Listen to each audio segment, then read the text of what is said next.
All right, good afternoon. I'm Gina Sudam, the president of the Wyoming County Chamber of Commerce, and I am here today with Don Brominski, the Director of Business Development for UGI Utilities.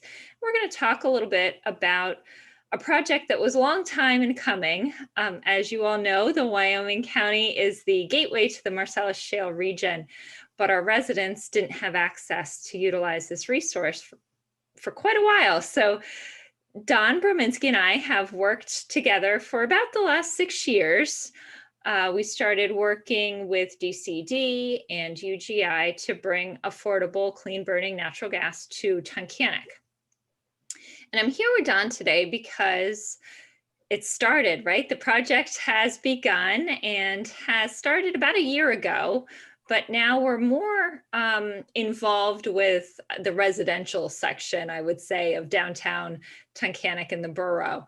And we just want to talk about what's going on with the project. So Don, why don't you describe what we call phase 1 and phase 2 of the project?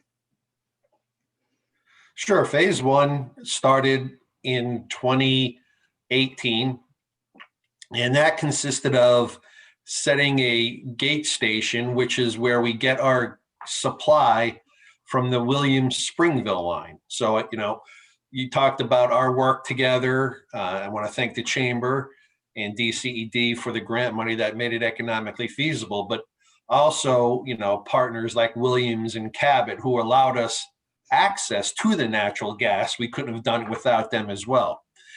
But just to continue, phase 1 consisted of tapping the Springville line with a gate station. Then we ran a 3-mile, I'll call it a trunk line, because that's going to bring the bulk of the supply into Tunkhannock. And that finished up, I think, December of last year. Mm-hmm. So here we are a year later, and the next phase is completed. And basically what that is the arteries, I'll call them, or the smaller lines that fill in the streets of Tunkhannock that will allow all the residents and businesses to hook up and convert to natural gas. So when you talk about those arteries, that is all of the street digging, right? That seems to be happening all over Tunkhannock right now. And let's talk about what that restoration process looks like, what's currently occurring, because it seems that you're, in a street kind of day after day. So we just want to talk about what that might look like. Sure. Well, the good news is that we're just about done installing the gas lines. So the lines that are remaining mainly right now will be services. And by services, I mean that's what hooks up to the main in the street to serve the house or the building. So that's what we're coming through now, finishing that up. So when they leave the construction, they leave the trench temporarily filled. And you don't immediately do final restoration because you want to give the trench a chance to settle. So the dirt compacts more, because you don't want to put brand new top coat paving and then have it be wavy because the trench hadn't settled. So now that the settlement has been completed, we come through and there's really a 2-step process. That's why the crews might be there multiple times. The first step is called saw cutting. And what that is, it's literally a big saw, a round saw on the back of a machine that we cut on either side of the trench. And what that will allow is a nice, clean, straight edge for the trench. And then the second phase is when we come in and do the final restoration, where we put in the final paving. And when that's done, it should be smooth and, could be the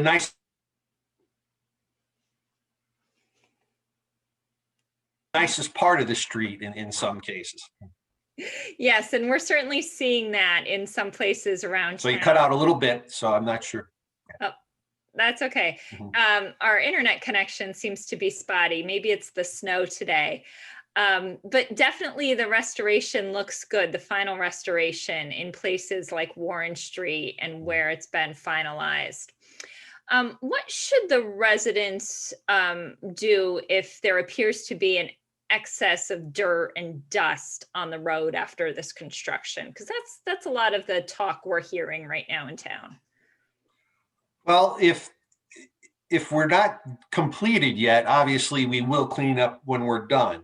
But I would suggest that if the final restoration is done and it doesn't appear that we've cleaned up, you could give RJ, his name is RJ Hall, a call, and we will make sure to get a crew once the final restoration is done to make sure that the street is in great shape. Great. And RJ Hall's phone number, I have it here, is 570-592-2540. So RJ would be the contact for anything regarding construction. Okay, wonderful. One of the other things that has been brought up to me is that in some places, asphalt right now is replacing the sidewalks. And people are a little concerned that that asphalt is going to be a permanent sidewalk now.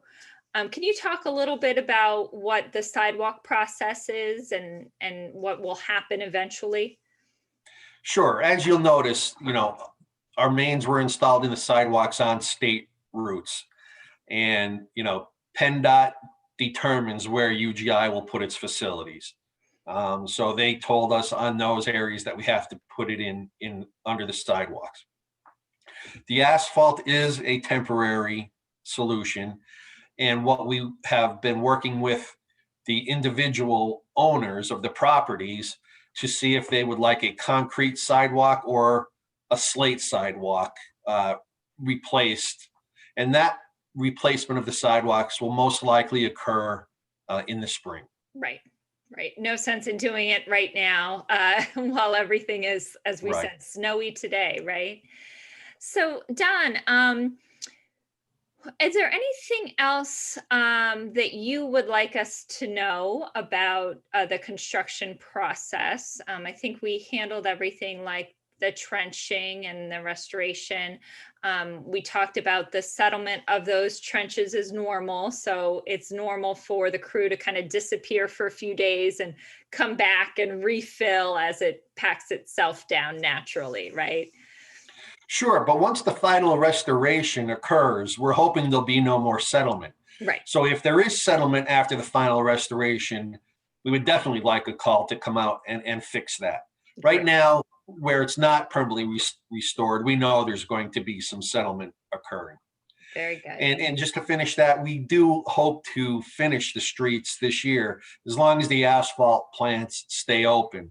And I think we're close enough now, and the weather should cooperate that we should be able to finish with final restoration. Perfect. Well, that sounds good. Certainly to have smooth roads for the winter time, as the winter is quickly approaching for all of us.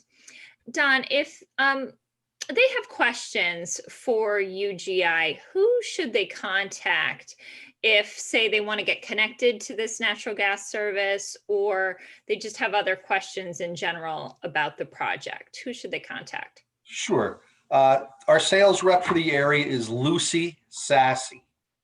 And her email address is lsassy@ugi.com. So that's LSASSI@ugi.com. And Lucy's phone number is 570-407-8878. So she can answer questions. If you just have questions about equipment, rebates. So UGI has rebates for high efficiency equipment, the process to get started to convert to natural gas. And all of this information, if you'd like to do some research on your own, can be found on our website, ugi.com, www.ugi.com. And there you could click on a button that says choose natural gas, or this is a get gas project. So you could also click on the get gas link, and all the information is also on our website. So if you apply for service through the website, eventually it'll go to Lucy anyway. But you could apply, and you could always just get a quote. Now there's going to be no charge for the service if you're along the mains. Right. So Excuse me, I apologize. Um, and when we talked about that Get Gas project, I'm just going to touch on this quickly because that was the real piece that you and I worked on, right? Is to make sure that this project is affordable to our residents, so residents can connect to this service. They don't have a large upfront connection fee, but they can pay over time. Correct? Right. The Get Gas rates include a monthly customer charge. There's no initial fee that has to be paid. But if you do not want to pay the monthly customer charge for Get Gas, there is a one-time payment that could be made. And all this is explained on, our website under Get Gas. It explains this in great detail. Right. So if there's not a question that can't be answered on that website, I don't know. It's a good website. We have a lot of good information on there. It is very thorough. And if you need assistance with due to low income or elderly, there's also programs out there for that assistance. If you want to talk to someone directly, again, call Lucy Sassy at 570-407-8878. And Don Brominski, I just want to say thank you. It's been so great to work with you over the years. We've developed. Thank you. And, we wouldn't have gas there if it weren't for you. And one thing I just want to talk about, we have what's called our outreach department, and that's also available on our website. But there are many different plans for people that have difficulty paying their energy bills. So ranging from helping people apply for LIHEAP, or we have something called the Customer Assistance Program, or CAP. That's where people pay what they can afford. They don't pay based on usage. So there are many different plans. And if you call our outreach department, they can work with you for what program works best for you. That's terrific, Don. And I truly appreciate working with UGI over the last few years. It's been fun for me and certainly a learning experience, right? I have learned a lot about construction and projects and DCD applications and so many things we didn't know before we started 6 years ago, but it's certainly been a great time. I appreciate your time with us today, explaining what's happening in Tunkhannock. And I guess we'll look forward to phase 3, right? That'll be our next venture. Hopefully I'll see you soon. You're cutting out a little bit, but. Very good. Well, you have a great day and stay well, Don. Okay. Thanks. You too. Take care. Bye-bye. Bye.